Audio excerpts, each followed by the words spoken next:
भगवान कभी माखन चुराते हैं तो भगवान कभी मटकी फोड़ते हैं।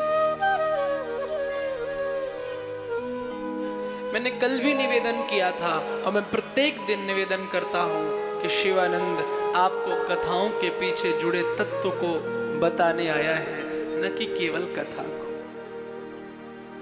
भगवान माखन क्यों चुराते?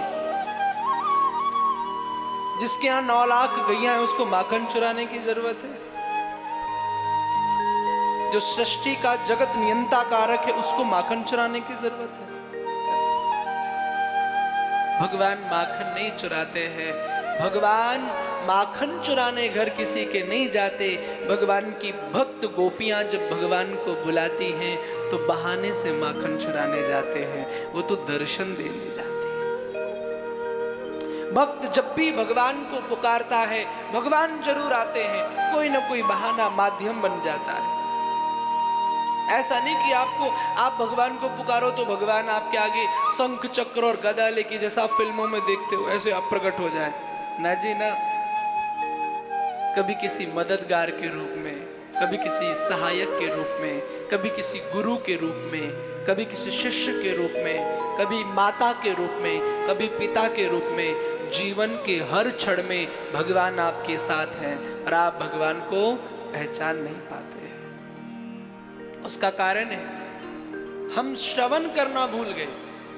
भगवान को जानना है तो 5 इंद्रियों से जाना जाता है, आंख, कान, नाक, त्वचा, जीभ। लेकिन इनमें से भी 2 प्रमुख हैं, आंख और कान। पर शास्त्र कहता है आंख भी धोखा दे सकती है। क्यों? आंख से ना तो बहुत दूर का देखा जा सकता है और ना तो बहुत पास का।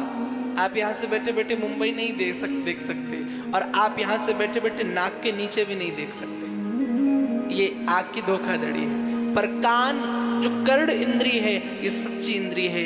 यहाँ से भगवान का प्रवेश करो। जब आप जीवन में श्रवण की आदत डालोगे तो श्रवण मंगलम, वो श्रवण आपका मंगल करेगा। हम भगवान को सुनना नहीं चाह रहे। भगवान को बिना सुने उनकी पहचान करना बड़ी मुश्किल है। एक पुजारी जी थे, तो मंदिर था, वहां पे पुजारी जी पूजा करते थे। तो पूजा करते करते एक दिन भोग लगता था तो पुजारी जी पैकेट लेते थे लड्डू के और ठाकुर जी को ऐसे दिखाया और अंदर लिए चले गए, फिर दिखाया फिर अंदर लिए चले गए। तो एक दिन भगवान प्रकट हो गए, बोले भाई पुजारी जी क्या करते हो, कम से कम 10 मिनट तो मेरे पास रख दिया करो। तो पुजारी जी ने कहा भगवान आप कौन सा खा लोगे?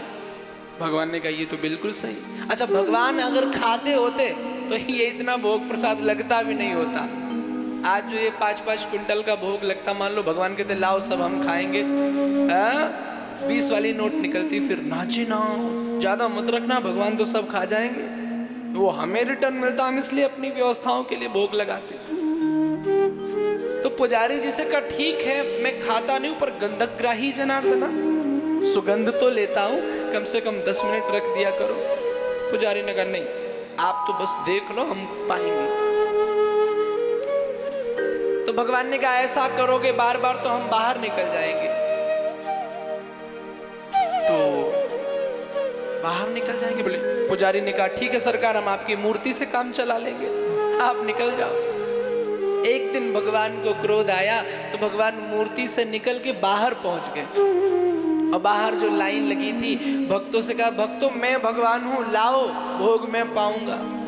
अब भक्त तो कलयुग वाले पढ़े लिखे, बोले क्या प्रमाण है कि तुम भगवान हो? आजकल का जो लिसनर है, जो यंगस्टर है, वो हर चीज में प्रूफ मांगता है, क्या प्रमाण है? एक बालक तो हमसे पूछ रहा था महाराज जी भगवान को हम क्यों भजें? और उसका क्वेश्चन करना जायज है क्योंकि उसको जानकारी मिलेगी तब ना वो भगवान से जुड़ेगा। और ये प्रश्न केवल उस बच्चे का नहीं है, मुझे लगता है टीवी पर बैठे सभी श्रोताओं का ये प्रश्न है कि भगवान को क्यों भजें, रीजन क्या है? खिलाने वाले माता पिता, कमाने वाला मैं, बीमार होता हूं तो डॉक्टर के पास जाते हैं, रोटी चाहिए होती तो कमाई करते हैं, फिर उसमें भगवान का रोल क्या है? भगवान को क्यों भजें? तो उसके 3 प्रमाण मैं आपको देता हूं, भगवान को क्यों भजे। My dear, I need your attention, only 5 minutes. बहुत ध्यान दे करके सुनो, भगवान को क्यों भजे। और मैं कोई आदि जमाने की बात नहीं बताऊंगा कि हमको ये वो इसलिए भगवान को भजे, भगवान ये कर देंगे, ना ना, एकदम क्लियर। भगवान को भजने के 3 कारण। पहला कारण ये है कि विज्ञान भी कहती है कि हमारा शरीर 5 चीजों से बनता है, क्षिति जल पावक गगन समीर। मिट्टी जल वायु, यही तो साइंस कहती है।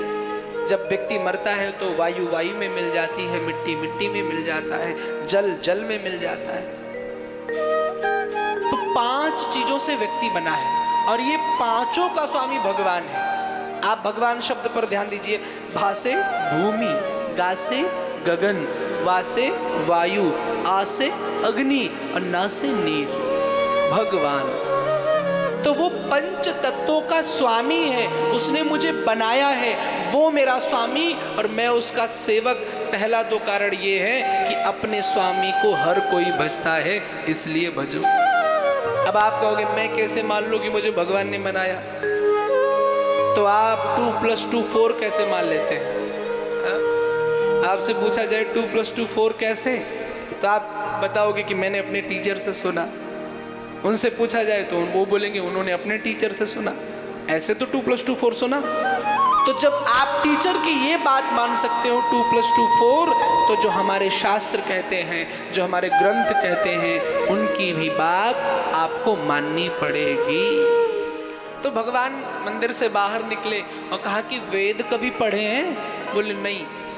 बोले कभी सुने हैं? बोले नहीं। तो भगवान जी फिर श्रोताओं को छोड़ के, भक्तों को छोड़ के पुजारी जी के पास आ गए। बोले अब वो जो 10 मिनट सुंघा रहे थे, तुम 5 मिनट भी सुंघाओगे तो चलेगा, क्योंकि यहाँ तो कोई जानने वाला नहीं है मुझे।